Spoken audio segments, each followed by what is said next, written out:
So today I'm going to be reviewing The Painted Man by Peter V. Brett. The Painted Man is a kind of fantasy post-apocalyptic adventure story set in a kind of generic medieval world. The main side of the book is about the fact that in every night, demons rise from the ground to attack people, and the only way to protect themselves is by creating these wards, which they hide in their homes, and they have to very carefully paint the wood or carve the stones, and they always have to look after their homes, otherwise disaster will very commonly struck.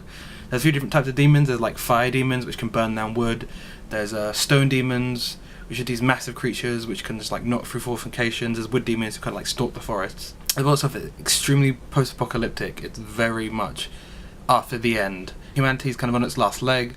There's not a lot of hope. There's a lot of kind of the story starts with a lot of doom. There's a lot of talk about this is kind of there's only a few villages left, and really there's only 5 cities left in the whole world, and that's all everyone knows as far as we can tell. The story focuses on 3 different points of view. Each character kind of focus on the 3 main professions which kind of interact with the demon world. We have Arlen, who wants to become a messenger, who's basically a person who travels between the different cities bringing news and goods.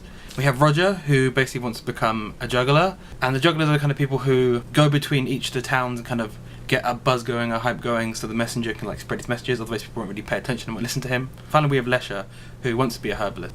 The book itself is very easy to read. It's got very easy language. It doesn't deal with overly complex themes. There's something very satisfying about the writing. It flows very quickly and it doesn't bother to hang too long on one single subject, so everything is a very quick pace. You never really get bored. Even the fight scenes themselves are probably some of the best I've ever read in fantasy because of that quick pace. It feels almost like I'm watching a film. The description is really good. There's a lot of action and movement in every fight, and there are a few fights across the books, and when a lot of books I read, I'm kind of the fight's almost the least interesting bit because it's just kind of, well, something's happening, someone's going to get hurt or they won't, but this actually feels like tense and dramatic and like, you know, you're wondering what is going to happen and you want to see how this goes. The story itself is relatively simple. It's very much focused on the humans of the world and how they feel. The themes are very psychological. There's a big focus on the psychology of how people live in a world where they have no hope. The world building itself is very small, and it's probably one of the actual criticisms I have, is that as it is so focused on the humans, while a few interesting concepts do come up, I feel like the world is too small for its own good, and at times can feel almost restrictive, like you want there to be a bigger world, they want there to be a bigger world out there, but it does kind of feel apocalyptic in the fact that we are very much focused on this small area with these 5 cities that are kind of quite similar to each other for the most part. And with fantasy, there doesn't always have to be these grand ideas, doesn't always have to be grandiose, but I do feel like he could have done more with what was happening. And there's kind of hints of that towards the end of the book, but at the start it feels like, oh, we know where we are, we know what this is about, we've read about this town, this city 100 times before. That being said, this focus on the characters does lead to every character feeling fleshed out. Even the side characters are, even the ones you don't like, you enjoy reading about because they are so developed as characters and you can understand their psychology and where they're coming from.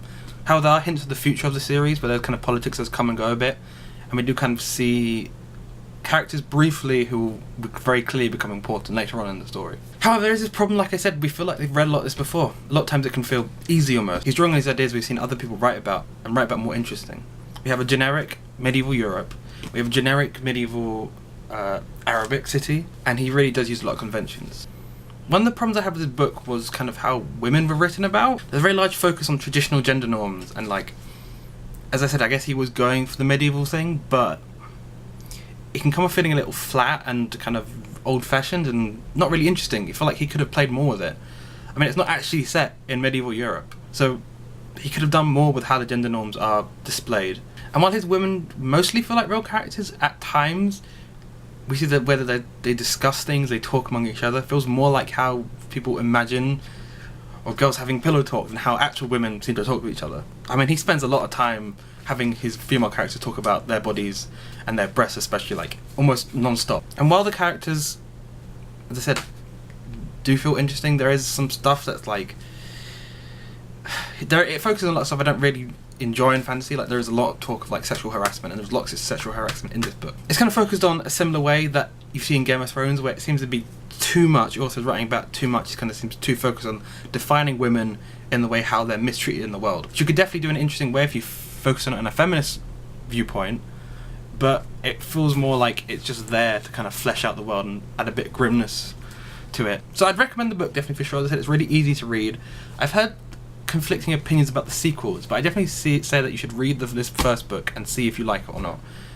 And I'll have a video about the next book and tell you what my view is and what I've heard there.